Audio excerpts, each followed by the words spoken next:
Welcome back, everybody, into Bill's Chat. I am Josh McCarty. With me tonight, as always, is Luka. Luka, the Bills are back off the bye, back in the win column. We're back with our post-game edition of Bill's Chat. Everything tonight feels back. Other than our backs feeling like they're against the wall, yeah, everything feels Yeah. like we're back. You're welcome. No, it was a dud of a football Sunday overall, and one of the contributors of that was this Bills game that we're going to talk about, kind of getting away from the Panthers real quick. And it was just a good thing to see. It was one of those situations where we finally got to, it feels like in a month, because it's kind of been that, just enjoy a Bills football game with a little bit of ease and just enjoy the fun side of things after the last couple of games were just tension filled shit shows for lack of a better term, honestly. So it's nice to see that Josh Allen is now 8-0 outside of the bye, coming off the bye, I should say, and McDermott is now 9-0 coming off the bye. It's just one of those things where I feel like we're at the point in time, Josh, where it can be said that it's death taxes and the Bills will win coming out of a bye. That's just what this team does. And it's a good feeling. It's a good feeling overall. Worth mentioning, if you get the 1 seed, you have to win 3 playoff games to win the Super Bowl, and 2 of those games are off of a bye. So, go Bills. Luka, I think this game is gonna be a weird one where so much of the talking points are really around the game and not about the game, and so much of it is spinning it forward and what does it mean? There are subplots. Another key Bills player got injured today, Ed Oliver, and it doesn't look good. It looks like he's going to be out for a while. Sean McDermott appears to have at least taken over defensive play calling from Bobby Babich. We saw a couple rookie defensive backs get their feet wet. One big time in Maxwell Harrison, who is counted on in a major way to help fill a weakness on this defense with Tre'Davious White. And then I think the story that's been looming all season that really amplified the last 2 games the Bills played against the Falcons and the Patriots is the lack of receiving depth on this team. I do think, despite the fact that the Bills scored 40 points today, was rearing its ugly head today. So I'm going to go back to an old school last season Bills chat method. Luca, when this game ended, it was 40-9. Where was your head at? What were you thinking? What was the first thought you had when this game ended? Well, initial reaction was just relief, but that had been there for a while. I mean, this game was toast very early on, as I mentioned. I mean, the game felt over when the Panthers did what they did at the end of half, and not only shockingly got a field goal off in the like a running 11-second clock, I want to say it was about, but still missed it after Andy Dalton inexcusably took a sack. Like, everyone understands you just don't do that. So it felt over after that moment.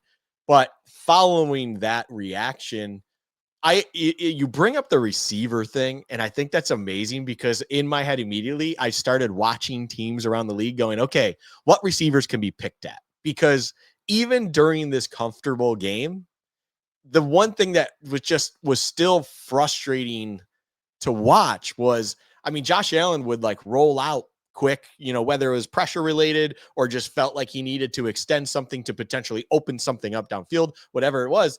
And he could never find anything, it felt like, ever. I mean, sometimes it felt like it might have been play calling. There was a one where they ran essentially like a levels concept to the short side of the field, which he quick rolled out on it. And like, you watch the behind camera and it's like, what are these routes supposed to accomplish for him? Where's the like, yes, the personnel you would like to see get a little bit more separation, but at the same time, like, based on the play call and position of field and what they were doing, like, where was the method of success even in this play? Because I just didn't see it. So there was just the passing game itself felt lacking once again. The good news is it really felt like it didn't need to succeed in the first place, thanks to good old James Cook and the run game, primarily with him, of course, just doing its thing as you would like to see it. And they were just absolutely gashing and dominating the line of scrimmage to take care of the game in that sense. So you got away with a lackluster passing game here. And you like to win games like that when you don't need it all the time, but you even forecast ahead. And like I said, I'm looking at receivers who could be on the market. I mean, in the 4 o'clock slate as it was, Shaheed took a knock very late. He did jog off under his own power, so hopefully he's okay. But you're looking at that, and it's like I need something around there because, again, as you ask here, following that game, the initial reaction in my head is, how the hell can we get this passing game to operate at a much higher level when you have a very crucial game coming up next week when we're entering Chiefs week? So that was really where my head went first. And it feels like it's a little bit of an injustice to do so after a 40-9 win, but at the same time, like it was too glaring to ignore as well, even with how dominant of an effort it is and having all the great things. I mean, the defense, props to them. That stuff, we'll get to that too, but it was just that one thing. It's like it's just that one annoyance that just lingered even after a successful game. That's like, what the hell can we do about this? And just had my focus elsewhere for the remainder of football Sunday, trying to figure it out. Yeah, I think this is one of those two things can be true type of games. And I tweeted out in the first quarter, I was like, wow, Allen's off today. And, there was some expected blowback of like nobody's getting open. And holy cow, that one play where he scrambled around, took like a 15-yard sack. You see the next gen stats dots, and it's like 15 seconds of actual gameplay and nobody's open. It is astounding. I do think both things can be true. I also think that Allen was not particularly sharp, particularly in early in this game. The first sack he took that killed the first drive, that's on him. That's the quarterback has to read that pre-snap. Something was off between him and McGovern and the defense. He put a ball way out of reach for, I believe it was Ray Davis, where he had to dive for it. He probably caught it, but either way, that's a one where he had nothing but green grass around him. Probably could have gone 15, 20 more yards. There was a levels concept going left to right where Keon Coleman and Kincaid were both open, and Allen basically throws it between them both, landing on green grass when they were both open. Just missing layups you don't see him miss. I feel like Allen was bailing out of clean pockets a little early today. I feel like we've seen that several times this season. And another concern I have that, I'm not overly concerned about it, but it does feel like this season, we're not seeing Josh Allen heroically escape some of these free blitzers in the past where it's like a free blitzer comes in, you're like, "Ah, good luck. That's Josh Allen. He's about to make you look stupid." And this year, the free blitzer's getting him down. I don't know if that's a sign of like, he's 29 years old. Maybe he's not, at his peak athletically anymore. Or maybe it's just it's October. It's the Panthers. I'm not really going to go that hard. So who knows? I'm not overly concerned about that. But that's where I wanna start tonight, though, because it sounds weird. We just had a game, but I wanna start with the trade deadline because I think it's all connected. Yes, Allen did not play well. We just went over some of the mistakes he made that were totally on him. But you can also sit here and say that this team, when it's in structure, when you have a classic drop back passing game, they are lost. They did a lot of under center play action today. And unless it was Dalton Kincaid or Khalil Shakir on a little short route, nobody was getting open. Keon Coleman, forget it. There was a couple plays he was open. Allen didn't throw it to him, but that he's just not going to win in that regard. And Joshua Palmer was really supposed to be that guy. So this team, when they're passing within structure, is lost. And right now they're not throwing to running backs. So I think it's all connected. I think that when you look at the jump Allen took from 2019 to 2020 when they got Stephon Diggs, so much of that jump was Diggs gave him the layup. He gave him the buddy, if it's 3rd and 5, just find me. I'll be open. Or there's Cole Beasley over here. He'll be open too. I'm going to win my route. I don't care who's guarding me. I'm going to win my route. He doesn't have that easy button player right now. All due respect to Joshua Palmer. So I think if you were to insert a Chris Olave or Brian Thomas Jr. or somebody of that ilk into this offense, Luka, and give Josh Allen a go-to guy while still understanding that Dalton Kincaid, Khalil Shakir, and James Cook are going to get theirs, I think we will see some of these mistakes that we've seen creep into his games go away. But I don't think it's a coincidence that we've seen Allen regress in some of the fundamentals as he's probably losing trust in what he thinks is receivers that just can't win. Trust is a great word to put there. You just don't have that safety blanket, trustworthy guy among all of the receiving weapons, even with Dalton Kincaid and Shakir in mind. He trusts them in the regards to he wants to go to them, but he can't trust the blind faith that could be there that they're going to beat their guy, because those are probably your two best individuals out there. But even then, they're we'll call them mortals. You know, Kincaid's not going to absolutely win every route all the time. Khalil Shakir is not going to win every route all the time. I mean, Khalil Shakir's best attribute is actually just getting the ball in his hands as quickly as possible and just slipping through tacklers and rack. Like, run after catch is where Shakir thrives. We saw great examples of that once again today. So you need those guys as you're describing them, the vintage Diggs or Cole Beasley. I like throwing him in that loop there, where there can be that level of blind trust, like stock pass play comes out. Allen diagnoses what he sees in front of him. And then it's like, Cole Beasley's going to beat his guy here. Diggs is going to beat his guy here. As long as you see what you see off the snap, you make the best educated decision of who you can go to. That situation, that trust, that level of confidence does not exist at all in this game. You have to scheme people open. You have to design it and do everything you can from top down to make it possible for this team, even with a Josh Allen under center. And that, to me, fits that vibe of you really do need to insert something at the deadline that can provide you that. Whether it's a Chris Olave, a Rashid Shaheed, a DJ Moore, a Brian Thomas Jr., which is just a wild name to be out in the spaces right now when it comes to trade deadline. Lee and Cohen, LOL. So it's just, you need to insert someone else that potentially can be that.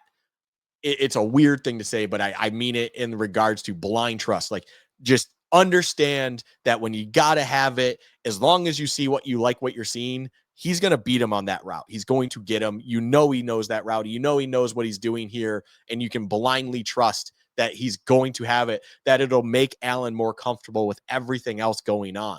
So then even from there, just that natural thing, that trickle down effect we talked about when it was like, when Diggs would be out of the lineup, what are we doing here? Because all of a sudden people have to move up there and they're just in uncomfortable positions. Gabe Davis playing wide receiver 2 just didn't work, but it worked great as a big slot and just a downfield threat, when he was there, because other people were in the spots you needed. You brought in people to make that work. What you have right now is just players playing in uncomfortable positions. Like, I feel as if you can bring one of those boundary gotta have it guys once again, and I feel like we talk about it every draft season, Josh. I made a joke even as we were sitting on the couch. I was like, I am very much looking forward to a third off season of draft profiling, where I'm like, boy, it would be nice to have that dog receiver coming in. That's going to be probably what I'm doing in April time come draft season. When you have that person, you can even slide your Keon Coleman's as a big slot more and do things like that, which will probably get him in more advantageous matchups or open up his ability a little bit more, because instead of having these quick twitch dominant corners or safeties over top being able to help and crash down on things like we saw today, he's going to get those more nickel matchups, or even potentially have a linebacker matched up on him. Like we had a situation today where luckily Shaq Thompson made the play, but Carolina did a thing with their formation that had Ted McMillan lined up on Shaq Thompson. I was like, are we about to get a Keenan Allen on Matt Milano situation like it was circa 2017? Please no.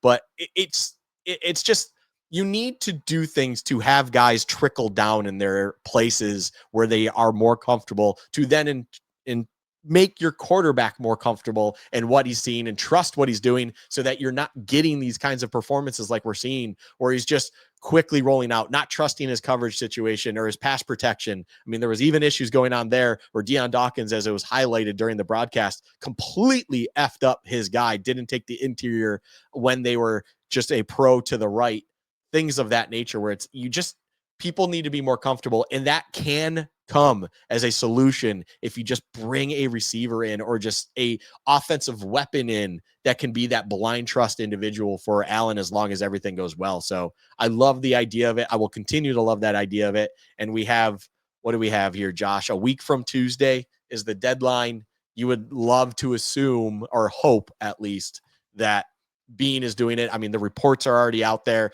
that they're actively hunting a receiver and most likely safety as well, potentially.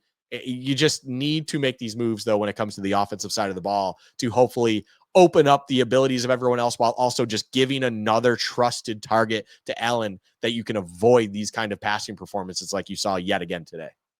And we are going to talk about this Panthers game. I want to talk about Maxwell Harrison and what this could mean going forward. But I do think the biggest story out of this game is the Ed Oliver injury and what that means for this team going forward. Let's just assume, for the sake of conversation, Luca, that he's out for the rest of the regular season. We'll see what we get in the playoffs. But for me, that does not change that wide receiver is my top priority at the deadline, but it's not apples to apples. So, like, if you're, and I'm just going to say a name, I don't even know if he's available, but like if Dexter Lawrence becomes available and the best receiver I can get is Jacoby Myers, then yeah, give me Dexter Lawrence. Give me the superstar game wrecker over the guy that might just be copy paste of what we already have. But if you're talking about two players on the same level, I still think a wide receiver insert in this offense that can add a deep element, that can run all the routes, really truly just an X in this offense, will make the greatest impact because that has a chance to make this offense consistently great. And I do think that this defense does have enough left as far as reinforcements go to withstand the Oliver injury. And I know that sounds weird, but when you look at it, Larry Ogunjobi played his first game today as a Buffalo Bill, so he's back. Daquan Jones is coming back. In the second round, the Bills traded up for TJ Sanders. Today was his second game missed after being put on injured reserve. So he has to miss a minimum of two more games, but he can come back as soon as the Tampa Bay Buccaneers game. And then you have Deion Walker playing well. And then you have defensive linemen like Michael Hoyt and Greg Rousseau who can kick inside, even AJ Epinesa a little bit. I do think the Bills are in good position to at least withstand an Ed Oliver injury. Does it stink that he's gone? Absolutely. None of the players I just mentioned are on his level yet. But the way Deion Walker's playing, I know TJ Sanders didn't light the world on fire the first 5 or 6 games of the season, but I do think that there is room for him to grow as the season goes on when he gets back. I think there's some answers there. When you look at what the Bills have at wide receiver, Luca, it's truly, do you believe what you saw in the first quarter of Atlanta out of Joshua Palmer as some sort of saving grace when we hadn't seen it the first 5 weeks? And if you do, then I guess you could say, hey, they're getting that guy back. But that felt like such an anomaly. And that really is the only answer coming back at wide receiver, unless you want to count Gabe Davis, who's on injured reserve practice squad right now. I just think that there's nothing about either one of those players that tells me they're going to make a massive amount of difference to the state of this offense currently. And that's where I still say, despite losing Ed Oliver today for what feels like a significant amount of time, wide receiver is still number one on my priority list. It's 1A, 1B, Josh. It is the absolute number one on the priority list. I can understand the desire of things on the defensive side of the ball. And as you highlighted, because of the Ed Oliver injury, there might be this itch to solidify the defensive line. For one, you also highlighted it well. There's been enough assets devoted to this defensive line. And at some point in time, you need to accept that you have enough depth and quality there that could get by even without an Ed Oliver. You're not going to say overcome, because Ed Oliver, even in today's limited showing, still had an impact sack, still showed the player that he can be when he's healthy. It's becoming frustrating how hurt he gets, but overall, he's still by far the best defensive line outside of, Joey Bosa, when he steps up, of course, is there, but we'll say of the last few seasons, Ed Oliver at least has been the most impressive and consistent when available. You can't allocate yet another notable of any variety resource to the defensive line. I refuse to believe that that's an acceptable thing to do. I think it is okay. Hoyt and Ogunjobi, as you pointed out, just came back this game. I mean, Hoyt absolutely popped, not like crazy, oh my God, we have a superstar here. But again, like, it was just another guy in the machine. He's another guy to rotate in that looks like he should be able to make plays and make an impact come the following weeks. Ogunjobi, didn't notice him in any negative impact. So it is what it is. And I mean, Jordan Phillips even registered a sack today for whatever that's worth. You have enough bodies there. You still have enough things there. You mentioned even guys who will be coming back sooner than what it feels like Ed Oliver will be. Receiver is just there's no answer inside. There just is. You mentioned Palmer. Okay. Palmer showed in that first quarter that one flash down shot. It's like, oh, maybe there's something there, but there's no track record to show you that Palmer is going to be that impact guy. Everything will be fine when he's healthy. And then Gabe Davis, one, practice squad IR, as you mentioned, and two, I even mentioned like Gabe Davis playing in that two spot and being the boundary receiver option. We showed even at a better age in the more peak, quote unquote, of his powers, it wasn't working. There was a reason we weren't willing to pay him any sorts of money. He left in free agency. So you don't have that resolution in house. You have to go out there and find something else. And highlighted by potentially find an X receiver, someone who's going to make something happen for you. Go get that guy, figure it out. And then, as I even mentioned before, everyone else will then fall and trickle down into more appropriate spots where they should be able to find greater success in this offense. And hopefully the engine room of this offense will run a lot more smoothly. It'll be like bringing your car to the shop and getting a fresh oil change. And next thing you know, it's running as it's intended. So I don't know how any other position, even the safety position, we'll call it, could even prioritize over wide receiver when it comes to trade deadline needs, simply because at least other solutions are there everywhere else if it were to come to it. If it were to come to it at safety position and you need to wait it out, there is potentially something else coming. It's not great, but there's bodies. You just don't have that right now with receivers. It just doesn't exist. So you got to go get something else. It's priority 1A, 1B. Just do something about that position, please, by a week from Tuesday. I completely agree. Luka, you mentioned the safeties. This was the Bills' first game without Taylor Rapp, who was placed on injured reserve. Now, look, you can be skeptical about that if you want to. I might be a little skeptical. He's been playing so awful this year that it almost feels like a courtesy injured reserve with this leg injury McDermott said he's been dealing with all year. Whatever the case is, whether he's been hurt and hasn't told anybody, and that explains why his play has dropped off so much, or if they're just trying to protect him by saying it's an injury. He has not been up to standard. I'm comfortable in saying that whether it's Jordan Poyer, Jordan Hancock, or Cam Lewis, it will be an upgrade over Taylor Rapp, what he's been giving this team this year. And at least for the first game, the answer was Jordan Poyer. He played 45 snaps at safety. Jordan Hancock did get 16. And then Cam Lewis got 15 at safety and mixed in 6 at cornerback. So between Cam Lewis and Jordan Poyer, like Luka mentioned, we have some options in house that have some starting experience in this scheme. Cam Lewis has been here for 6 years now. And then Jordan Poyer obviously has been here since 2017, save for 1 year when he spent in Miami. And then Jordan Hancock is a rookie. Speaking of rookies, the second biggest story of the game for me, Max Harrison. I think for me to feel like this Bills team can get up off the mat, for me, and make me think that they have what it takes to go into January and beat teams who are better than the Carolina Panthers 3 or 4 times in a row to make it to the ultimate prize. There's 2 positions on this team that drastically have to improve. One is boundary corner, one is wide receiver. The boundary corner idea in-house has always been Maxwell Harrison and maybe to a lesser degree Dorian Strong. As recently as a week ago, it felt so unlikely that Maxwell Harrison would be able to contribute anytime soon. He was in his first week activated off of injured reserve, the practice window. That's a 21-day window where it's a free roster spot. And all week long, Sean McDermott said manage expectations. And then on Saturday, they activated him for the game to the 53-man roster. And Luka, I love it. I love everything about it because Maxwell Harrison didn't get any preseason games. He missed all of about half of training camp.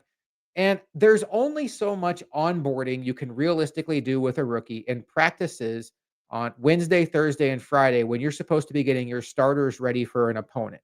It's not realistic to sit there and say, hey, Trey, you're starting this week against Team X, but we're going to give Maxwell Harrison all the reps. He's not going to learn. The only way to help make up for and fast forward for the true amount of training camp reps and preseason reps he has missed is in game action. So I applaud the Bills, McDermott, Babich, the defensive backs coach Adai, on recognizing that and saying, we have to get this kid live game reps in the regular season. And what they did today was get him about half of the defensive reps, rotating in there with Tre'Davious White. I love everything about it. And to his credit, his name was never called for a penalty. His name was never called for a completion given up. He had a very impressive run fit. I'm not going to sit here and tell you he set the world on fire. I honestly don't know. It's hard to judge cornerbacks off TV copy, but he passed the test because he made it through the game healthy. And I expect that the Bills will do nothing but continue to ramp his snap count up as these games go on. Now, could I eat my words next week? Could it be a situation where McDermott and Babich understood the quality of opponent today, understood it was an NFC opponent? Maybe this is more of a let's try some things out environment than next week at home against the Chiefs for what could be a game for the 1 seed. But ultimately, Luka, I come away very impressed, more so about Maxwell Harrison, but also the fact that Jordan Hancock got out there for some reps, that this team is looking for all solutions. And while McDermott has this reputation of this guy that's afraid to play rookies, I applaud the Bills coaches today for getting some answers out there that fans, you and I, have been clamoring for in Maxwell Harrison and then to a lesser degree, Jordan Hancock. Part of it feels like their hand's been a little forced. I'll say it that way, but yes, they're not resting on their laurels. They're not sticking to their guns. They're not the stubborn old man. Just this is how we've done it. This is how we've been successful doing it. We're going to continue to do it that way. They recognize where the failure is. They recognize what needs to happen and change, and they're trying to do everything they can right now in-house to find that solution. It ties to our conversation about the trade deadline. It ties to everything else. It's like the reason the receiver conversation happened was just because, again, as I mentioned, there's just no body of solution and nobody of solution in-house that feels like it could be that quote unquote solution. When you look at DB and you look at everything we were complaining about in games past, you have those guys. You allocated resources to things you didn't even know the potential of until this moment. And they're recognizing that, hey, we drafted Max Harrison first round for a reason. We understand he didn't get the prep and he wasn't of the health we would have liked him to be up until this point, of course. But look, it's got to be better than the body of work we've seen from everything else to point. And Hancock was getting praise until he got hurt himself in the preseason, everything like that, that there was obviously some sort of desire and trust in him as well, that unfortunately it just stunted his development or his availability as well, that now you're finally being able to see something with there. And it feels like a breath of fresh air in that regard, I would imagine, for this coaching staff to just see different individuals out there and provide different results because of it. That's all you ask for when you are going through rough times. You want to see change, or hopefully have that ability to be able to change things that can then provide you a different result. The worst thing that could have happened, Josh, and thank God this didn't. Max Harrison, Hancock is out there and you're seeing the same old shit. You're seeing the same dysfunction in the secondary, the same openings left and right for anyone to be able to dice it up. You can single target a receiver all game and they're going to just have their way with you, a la Falcons game. So you bring out these guys. Luckily, that's not what happens, and you see a different result. That right there is how you create a foundation of trust with these players. And I would imagine, Josh, we will see an uptick in usage and trust in these guys moving forward slowly. I can't imagine that we'll see, Max Harrison's just your bona fide boundary corner opposite of Christian Benford all of a sudden next week against the Chiefs. Boy, would that be a hell of a task for a rookie, just in game 2. But I bet you'll see his snap count increase from what it was in this game. There's going to be a level of trust in there. We're gonna come out a little bit more man because it feels like we need to here or whatever it is. And 31's gonna get the helmet tap to go out there and do that job on Xavier Worthy or Rashee Rice or Hollywood Brown. God, man, just hearing that out loud, it's like, please, for the love of God, do not man up 27 on any of those individuals. I have no desire to see what that result looks like. It feels like what that would be is they're hoping to see the thing that they hoped to when Kyer Elam had to come in for that AFC championship game and they were leaning in more man coverage in that game and you were just seeing an absolute disaster class of a performance out of him. They're now Max Harrison needs to slot in and hopefully be that thing that they hoped and understandably saw fail in Kyer Elam will become for them. And the nice part of it all is at least it feels promising right now and you have a different result coming up right now for these Bills in the secondary department that it's amazing that what a week can do for you. And it feels like the bye week allowed the negativity to linger a little bit more than these random blips of failure for Bills in the regular season have lasted in previous seasons. But a week ago, wasn't sure how things were feeling. Max Harrison has a designated a return to active on game day, real quick turnaround. And we get to see him get, a third of the snap count for that corner position. And it feels good that the Bills are willing to understand, hey, there needs to be change here. And I would like to believe that from what they saw today, that trust will be there and it'll get an uptick come next week as they ramp him up. And who knows, next thing you know, in a month's time, he could be that guy because he's the only one out there providing you snap in, snap out, positive production that you need opposite of Christian Benford, who it would be interesting to see, Josh, the final point of this is if Max Harrison comes out and starts building up a resume where it's like he's got to be leaned on as the corner two, as we'll call it in this case, can that all of a sudden be infectious to Christian Benford and turn around his positivity and just provide him a better sense of the game and almost in turn allow him to play a better games, full 60 minutes, whatever it is that feels like he's been struggling with. You see a blip every game, but the body of work has just been poor out of him so far.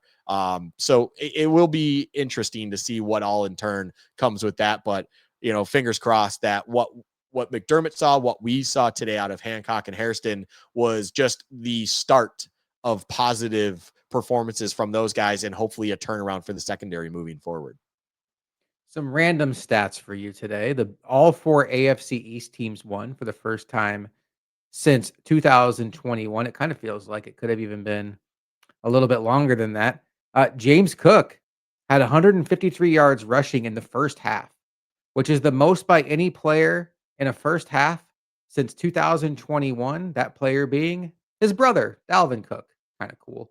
And then James Cook ultimately broke over 200 yards. Luka, there was a point in the third quarter when he broke 200 yards that I Googled what's the NFL rushing record and saw, holy cow, Adrian Peterson had himself a day, 296 yards. Never forget it.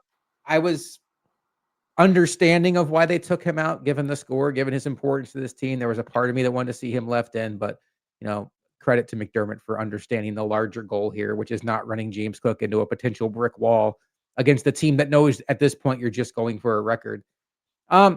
It's not lost on me that this is not a bad defense the Bills played today. The Carolina Panthers actually have gotten a lot of credit for their run defense. And I think that today was a confidence builder for this Bills rushing offense. And they did come out in a lot of heavy personnel. Joe Marino from Locked On Bills has been calling for that now for weeks. That is your mismatch when you have two tight ends and then you have this third tight end in Jackson Haas, who's like a sixth offensive lineman who can also go out and run routes.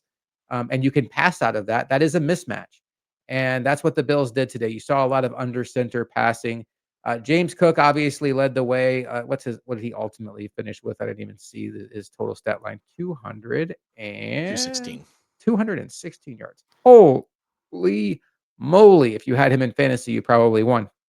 Especially if you're going against Bijan Robinson, who randomly did nothing against the vaunted Miami Dolphins. Oh my goodness. What else, Luka? There was a story today where Cover One noticed mid-game that Sean McDermott looked like he was calling plays, and Matt Perino saw that and asked him about it in the post-game press conference. And McDermott confirmished that he was calling plays by saying that, yeah, he and Bobby Babich are kind of co-calling plays. Let's call it what it is, Luka. It sounds like Bobby Babich has been sent to his room, so to speak. And, Yeah. we've seen this before with McDermott. We saw it with Leslie Frazier back in Josh Allen's first start against the Chargers, where the Chargers were going up and down the field on them. McDermott took play calling away in the second half, but then ultimately gave play calling back to Leslie Frazier the next week. There's a big difference between Leslie Frazier, who had decades in the league at coaching at that point in time, and Bobby Babich, who now is really just in the middle of his second year of play calling.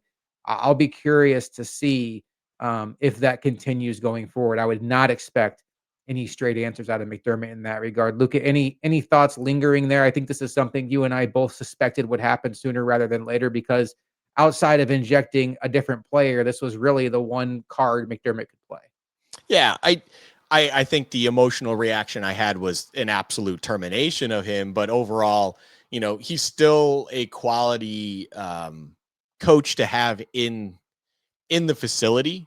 I think Babich's track record as, a positional coach and everything was very solid and worthy of being promoted internally to that DC position. But it also has to be remembered that this was his first time ever as a DC. And from there, it just feels like it might have been a little bit out of his bag, and he just didn't understand quite how to grasp the concept of play calling throughout a game, and or maybe even leading up to a game and game planning everything you need to do as a DC. So it's kind of that benching, and McDermott wants to drive the ship once more. As you've mentioned, we've seen it in the past. I mean, it's one of those things where you would never hear anyone complain about it if an offensive coach took over play calling to kind of right the ship and figure things out. If the whoever current offensive coordinator having play calls, it feels like it's sputtering a little bit, and it's just not operating as smoothly as you would like it to. So in that same regard, the Bills defense was sputtering, to put it politely, and you have a defensive coach with a long track record of success as that. And just from there, just going, hey, this isn't working. What we're seeing on tape, what we're seeing in game, it's just not good enough, Babich. I am someone I trust the most to run the defense, a la McDermott. I will be taking over. And it's understandable, and I like to see that mentality out of McDermott. You don't want it to get away from you too late. You don't want it to look like a pure desperation, but at the same time, hey, Babich, take a back seat for now. You can be in my ear as an assistant up above, which is something that probably is very valuable for McDermott. I would imagine that there's still a level of trust McDermott has with Babich, of course, that it's like, while McDermott's trying to process what he needs to do as a play caller, he can simply just on the radio, what are you seeing? What's out there? Kind of have those conversations that as a DC, you might want to see that up above all 22 like angle, so you can better make decisions when it comes to your play calling. And I felt like today, are the Panthers a juggernaut where it's going to be very difficult to call against? Probably not. They were a very good home team this season up to this point, and they were on a heater of late. The Panthers have been a very good team. They were without Bryce Young, of course, but that said, this was a much more impressive defensive performance in the sense of, Josh, it felt like for the first time since the Jets game, we'll call it, there was a clear plan as to what they wanted to achieve defensively. And even through substitutions, everything like that, everyone understood the message. Everyone understood their assignment. You didn't feel like people were out of place or not trusting what they were seeing in front of them. That is something in spades we saw against the Falcons, against the Patriots, even against the likes of the Dolphins in wins. Like, it didn't feel like you felt as if the players out there on the defensive side of the ball understood what their jobs were and where they needed to be and what the game plan was for that game. Today, it felt exactly the opposite. It felt like everyone understood that. And that alone as something that I am now over the moon more confident going into future games now, that I can at least trust there will be better game planning and understanding of what everyone needs to do as we get into the heart of the schedule, into these meaningful games. And when, rubber's going to meet the road with this Bills defense, that I will at least understand, or I will hope and trust that McDermott seems to have the reins and the message is getting across from top to bottom on what he wants to see from this defense to hopefully lead to wins week in, week out. All right, Luka, it's time for our favorite segment of the week, particularly after a Bills win. It is game balls and game checks. The Bills win 40-9 in Carolina. I believe this was one of the last stadiums that Josh Allen has yet to win in. I know he hasn't won in Arizona. Well, he technically won in Arizona, but it wasn't against the Cardinals. It was Yeah. against the Niners in COVID year. Yeah. But yeah, so he hasn't actually won in San Francisco, but Super Bowls there, and he hasn't won in Philadelphia. Yeah, there's got to be some other ones out there, but we're not going to go through that right now. He didn't win in Tampa. He didn't win in Tampa. He Never lost forget the that. lost. Rashad Yeah, Perriman. you were there. You were there. Went kind of viral there, but we won't get into that. We won't get into that. We won't get into that. All right, Luka, who gets your game ball for the Bills' 40-9 victory over these Carolina Panthers? Ooh, I mean, do I just take the layup of layups here? Do I go another route? It feels like Josh. You know what? No, I'll give it to you. You'll probably take it. So I'm going to take the layup. I'm going to go James Cook. It's so obvious to me. It's obvious to everyone. I mean, you'll see I haven't even made the thumbnail yet for this, Josh, but I will be putting that the Bills cooked the Panthers in this game. He dominated. I think it's funny you even brought up the sense of, hey, we want to look up single game records here and things like that, because it was amazing how quick it had that vibe. It's like, holy shit, what is James Cook about to do in this game? He was special. He was needed every step of the way to get things done here. As we talked about, the passing game just wasn't really clicking as you would like to see it, especially with Josh Allen. Those are the games you need, Jimbo to step up. And Cook was great. Cook and the offensive line for that matter. But one game ball to give away, we're going to give it to James Cook. So yeah, number 4 gets my game ball. Would you say at this point that James Cook is a superstar, or is he just kind of a star that's on his way? I would put him still as a star on his way. James Cook is the best next up running back. I would put it as you have your Saquon Barkley, Jahmyr Gibbs, Bijan Robinson, contrary to what happened today, as well as Christian McCaffrey, contrary to what happened today, as someone with both of them on a roster right now. Was a tough one, even though it looks like I should still pull it out. Didn't expect CMC and Bijan to combine for less than 6 points in fantasy. So those are the standard, we'll call it. Those are the stars of the position, the guys. I would say James Cook is at this point the next up. He is right behind those 4 individuals. He's right there as, a rising star. You're not going to argue with anyone if they want to put him in that echelon, but it just doesn't feel like he's quite there. Whether that's because he's not utilized as much as those guys, as simple as that, and or you feel like he can do it as consistently, ironic as it sounds with McCaffrey and Bijan having the days that they did, as consistently as those guys. He's right there, and the glass is not too thick for him to bust through that, Josh. I will say that. Yeah, he's been a real pleasure to watch run this season. I tweeted out early. This is before he had his long touchdown run from our Bills Chat podcast account. When I say I tweeted out, it's from that account. If we're ever talking about tweeting out, it's from that account.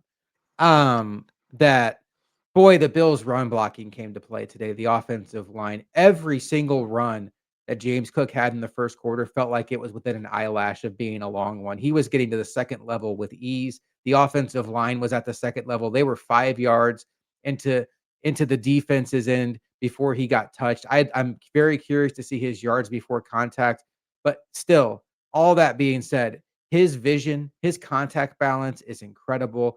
He does not make mistakes with the ball in his hands. And I know it sounds greedy. I'd like to see him be more involved in the passing game, but I mean, even as is, he is in the conversation for top 5 running backs in the league. And when you talk about There's 2 running backs right now that are 3 running backs right now in the sport that are for sure going to Canton, and Henry, Barkley, and McCaffrey. You have Bijan Robinson, who looks like an absolute freakazoid that's in the same tier as those guys. And by the way, Jonathan Taylor's not far behind Bijan, McCaffrey, and Barkley as far as that Canton resume. Being in the top 5 conversation with those guys, yeah, good place to be. Good thing for the Bills. That's a contract that, despite even being a running back, the Bills should be happy with. My game ball in this one is it's gonna go to Sean McDermott. And this is a tricky one, but I think there's a lot of layers here. One, I love what he did with Maxwell Harrison, understanding that he needed live game reps, that practice week reps were not going to develop him fast enough. And I love the fact that they're using live game reps to get him dusted off and get him ready and get him ramped up, because everybody with 2 eyes and any kind of knowledge about football knows that they need this kid in the playoffs if they're going to go where they need to get to. And I love the plan. And I also love that McDermott was willing to put Jordan Hancock out there for about 15 snaps. So kudos to Sean McDermott. He also took away play calling from Bobby Babich, gave up 1 touchdown on the day. So that's not lost on me. And then, for what it's worth, Michael Hoyt played 40 snaps. Larry Ogunjobi, I just tweeted this out from our account. There it is again. Michael Hoyt played 40 snaps. Larry Ogunjobi played 29. So he got these guys out there, got them ready to roll. I thought it was a good McDermott day. And it's hard to ever be like, hey, why did he punt there in a game where they won 40-9? You don't have a lot of that. But overall, I thought it was a good McDermott day. And I'm going to give the defense credit, and that has a lot to do with him. I thought about Michael Hoyt, brought a lot of energy to this team, had a sack and a half in his first game back, and was a juice player. We talk about that a lot. AJ Epinesa had an absolutely wonderful pick six, or pick down to the 1-inch line that ultimately led to a Josh Allen touchdown. Also, Shaq Thompson. Every single time this guy plays, he pops, and that interception is going to go down as an AJ Epinesa interception. But that was all Shaq Thompson. He got the entire defense on the same page, telling them what was coming. Every single Bills player was expecting that screen. Shaq Thompson, every time he's on the field, I'm more and more impressed. And I am just so uninterested, despite who's healthy, in seeing him come off. I am totally content with seeing him be basically the leader of the defense the rest of the year. What a signing that has been for Brandon Beane, Sean McDermott, and these Buffalo Bills. Luka, it's hard to find a game check on a day where the Bills won 40-9, but I'm sure we can do it. We've done it before. Who gets your game check award in this one? It is difficult. I will give you that. It feels like, in light of, I guess it's not too difficult, but which one to select is what I'm kind of contemplating here. Overall, I'd honestly give the game check award to, this is going to be the second time this year I'm doing this, Josh. It's the backfield outside of James Cook. Love it. It's just, do anything but be rest time for James Cook. Do something. It's the meme of a guy with a stick poking it, of do something. You need to see. I thought it was hilarious that early on in the game, and hilarious is ironic, James Cook is shredding them for what feels like 7 to 10 yards a carry. He has to get subbed off at some point. He is a human being. He needs to catch his breath. Ty Johnson comes in. They run a run to the left, I think it was. And that same offensive line that you mentioned was doing a great job run blocking, is doing their thing. And he has a carry for 0 yards. And it was like, yep, I expected nothing less out of that run. And that is just the reality of the running back group currently on this team. I don't want to use the term unacceptable, but you just need something more out of these guys. Ray Davis and Ty Johnson shouldn't feel like a shrug your shoulders, sag your head crap. Well, at least we're not running the ball effectively on this play. That shouldn't be the natural reaction of seeing 22 or 26 in the backfield next to Josh Allen or behind Josh Allen. It needs to be something more than that. And on top of it all, the last point of it is it feels like you're getting out of these guys what in reality should be expected of them. And yet, for whatever it was that was last season with these two there, you got a lot more than what it was. So it just provided you this false promise. Maybe this is what Ray Davis and Ty Johnson have been all along. And for whatever freakish reason last season, they were just well above their capabilities and were able to produce at such a weird high level that it's just making this fall to reality even worse to palate. So backfield outside of James Cook, you can turn in your game checks. You know, that's where I was going to go if you didn't do it. I think you said it perfectly. When James Cook comes off the field, you're basically trading a down for rest. And it sounds I can't believe everything we know about professional football, everything we know about the replaceability of the running back position, everything we know about how easy it is to find a running back. I can't believe I'm sitting here with all that knowledge saying that, but the Bills desperately need a better backup running back. And it's like, yeah, we need James Cook to get spelled. And there's a segment of fans that are frustrated he doesn't play more. And I'm just worried he's going to be gassed by the time the playoffs get here. But it shouldn't be this hard when he's off the field. This is still a very good run blocking offensive line. This is still an MVP quarterback that defenses have to respect regardless of who the weapons are. And when he goes off the field, you are donating downs and uh, get Frank Gore Jr. up. I don't know. At this point in time, I'm at the same position with backup running back that I am with wide receiver. It's like no idea is a bad idea at this point. Put some of these guys on notice. Can we get Frank Gore Jr. up next week? I mean, you want to try things against the Chiefs? I don't know, but get Frank Gore Jr. up and sit Ray Davis or something. But this is a problem. I'm totally with you. There's two names I'm debating here.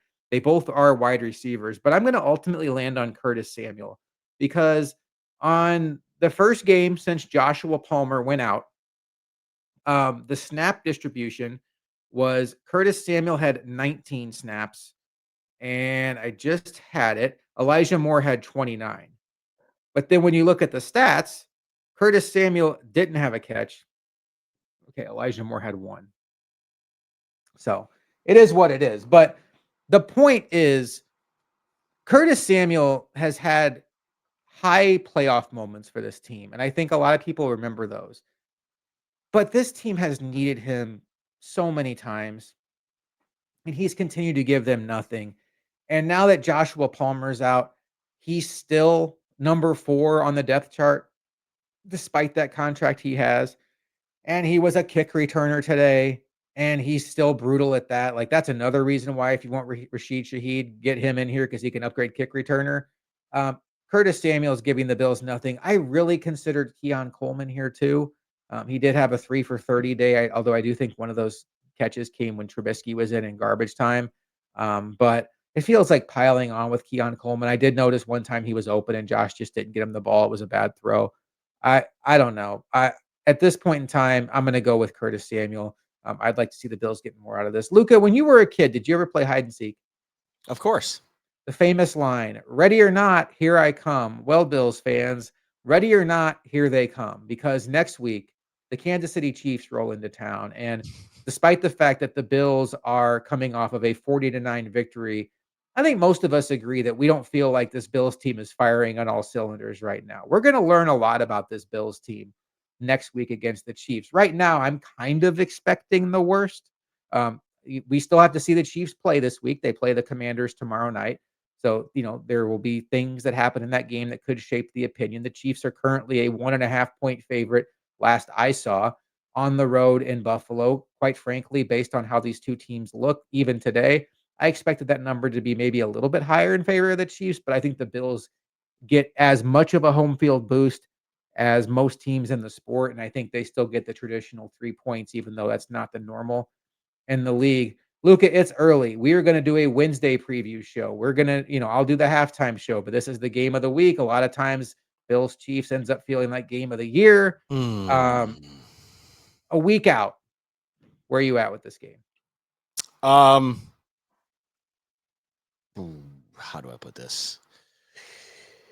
Nerves at a 9. Optimism at a 6 was a 3 before this game. And yet that little thing in the back of my head goes, well, we do seem to always turn up for this one in the regular season. So I would say my confidence before we even have the week breakdown, before we even see how the Chiefs look the week before, since they play on a short week against us due to them playing tomorrow night as we're recording this, or potentially later in the day if you're listening to this on Monday, I'd put my confidence right now at about a 4.5. There's just not enough answers for where the problems lay that makes me feel like I should have any level of decent confidence. But yet again, this team for the most part feels like one that always shows up for the big moments, Josh. And no disrespect to the Falcons on Monday Night Football in their house. No disrespect to the disrespect deserved to the Patriots up until that Sunday night game coming into their house, especially as we're 4-0 and things are on the surface feel okay because you're 4-0. Those aren't exactly the get up for it kind of games. You know, there might be a little bit of a lull in there when it comes to the sense of, well, we've owned the Patriots of late, or the Falcons are just, they're whatever as we're going to their house and we have a bye week coming up, things like that. You get up for the Chiefs game. You get up for Chiefs week. It's the Chiefs in your house, and you understand the importance of that matchup and what a win or loss to that team can do as the season wraps up. And as you meet in the postseason, it can dictate where that game takes place, if it takes place, whatever it may be. So it's not one that you need any level of motivation to get up for. And if you have Josh Allen at his absolute peak in motivation and he is drilling it into, and the coaching is drilling it into everyone else every day, they get up for it. So confidence at 4.5 feels right. We'll see if anything happens, as the week progresses when it comes to trade. See if anything happens when it comes to availability. Hopefully not in a negative sense. We'll see what happens with the Chiefs come Monday night against the Commies, or Commanders. I shouldn't probably say Commies like that so nonchalantly, but it's fine. So yeah, I feel strangely nervous and optimistic without the level of confidence I want it to be.